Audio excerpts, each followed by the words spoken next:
Essa também censura de opinião, não sei se poderia chamar assim, é muito devido ao discurso de ódio, né, que ficou popularizado depois do livro da Judith Butler. Você poderia falar o que seria esse discurso de ódio? Meu Deus, a Judith Butler é uma ideóloga, né? Ela não é uma filósofa, então é uma pessoa que, olha só a expressão, discurso de ódio. O ódio é uma emoção.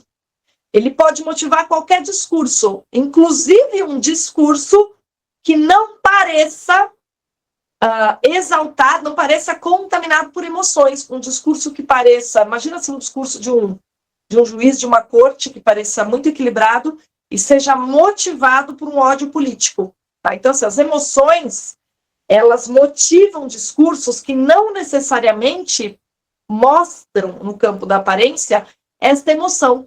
Podem ser discursos que têm vínculo com uma emoção, no caso pode ser o ódio, a inveja, a soberba, mas que não deixam que se contamine. Quando essa expressão discurso de ódio passa a ser horizonte para você condenar ou não a maneira de se exprimir do outro, significa que não é a verdade do discurso que está na mesa, e sim a aparência. Porque um discurso de ódio, nessa expressão, seria uma forma de expressão cujos componentes denotem uma aparência de irascibilidade, uma aparência de raiva, de indignação, né? Mas quando você, por exemplo, diz aquele juiz é um canalha desgraçado, isso tem aparência de um discurso de ódio na expressão da ideóloga Judith Butler. Mas, na prática, a indignação é um sentimento que pode ser justo. O que aquele juiz decidiu para que ele despertasse esse discurso? Isso que é importante.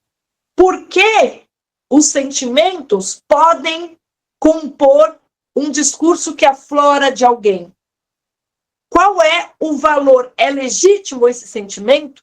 Qual é a relação entre esse discurso com tinta sentimental e o fato que está em jogo? Tá? Então, quando você coloca o discurso de ódio como horizonte, não mais os fatos que desencadeiam as várias formas possíveis de um discurso como parâmetro, quando o seu parâmetro é a pura forma, evidentemente a verdade é a menor das suas preocupações, né?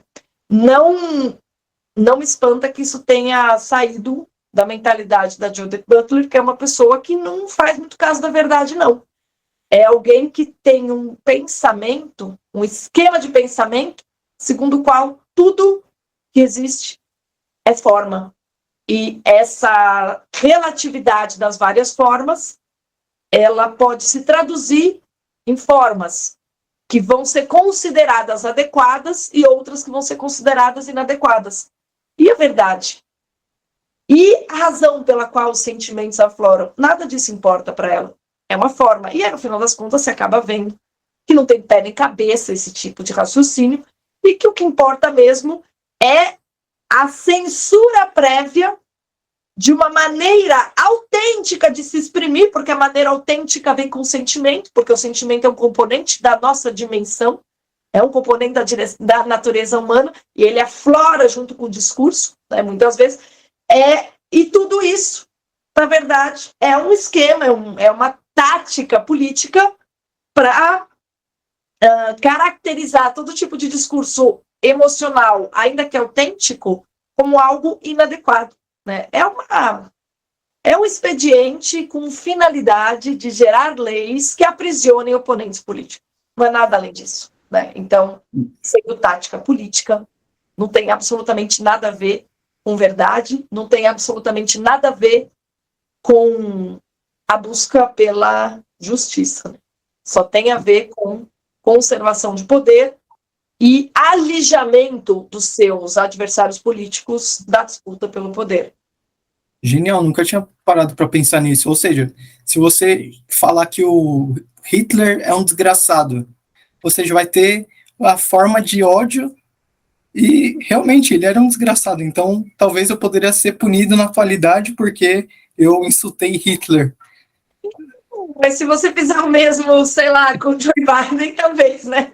E aí é engraçado, porque se elege as figuras contra as quais não se pode dirigir o discurso de ódio, porque é seletivo. O uso do instrumento é seletivo, né? Mesmo porque, se você quiser levar a sério a expressão do discurso de ódio, você vai ver que todo discurso revolucionário, ele é puro sentimento de raiva e de inconformismo com a própria realidade. Então, ele nada mais é, o discurso revolucionário todo, inclusive da senhora Judith Butler, nada mais é do que a emanação da rebeldia humana contra a ordem do mundo. Nesse sentido, ele é um discurso totalmente colérico o tempo todo, né?